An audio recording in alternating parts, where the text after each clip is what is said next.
All right, so we're talking about refusing chemical tests. Chemical tests at the police station, meaning what kind of tests? That's the test of the toxolizer. That's the chemical, what they refer to the chemical test of your blood, breath, or urine. Blood test, urine test, breath test, going into the toxolizer.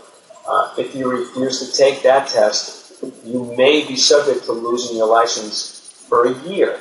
Well, what will happen is when you are brought before the judge, you'll be informed that you refuse to take the test or you're accused of refusing to take the test, and you will be scheduled for a hearing, which is referred to as a refusal hearing, in the Department of Motor Vehicles shortly thereafter. That's a very, very important hearing that the client must go to. There are some lawyers that figure you're just going to lose it anyway, don't bother going, but it is filled with discovery that can be priceless to the defense of the DWI case. The police officer has to show up at the DMV and he has to testify.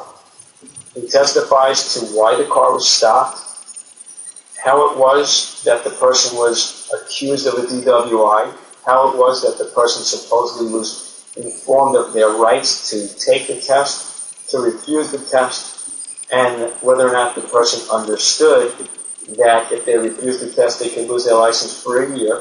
And after the police officer has finished testifying to his story, the attorney for the defendant, the accused, gets a chance to question the police officer. This is not only a lot of fun, but it brings out all the information that you never get on a regular DWI case until such time as there's a hearing or a trial.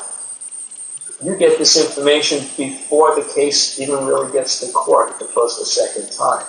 So you have a phenomenal understanding, and it's very, very important that people don't miss this hearing. They attend it, and that they hire an attorney who knows how to handle these cases and knows how to cross-examine the police to get the information. Again, it's priceless.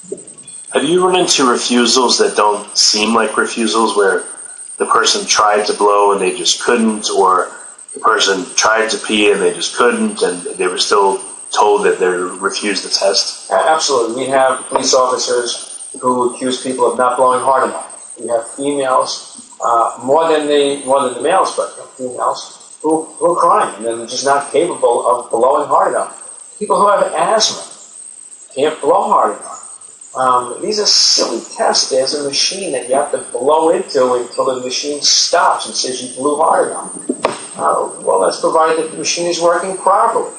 And there is no method to see if the machine is working properly for the police officer. He pushes one button and the machine says it's good to go. So there are plenty of times that people say, I tried, I blew 2, 3, 4 times. I have people who actually blew hard enough in the machine and it turned out that the machine wasn't working properly and the machine just never gave a reading. And finally the police officer gave up and said it's a refusal. We have people who the police officer were mad at. I have a case we're handling that I have a witness who says, I heard your client, Mr. Sachs, say, I will take the test, and the police officer put it down as a refusal because they were mad at my client. So all of these things are possible, and all these things do happen.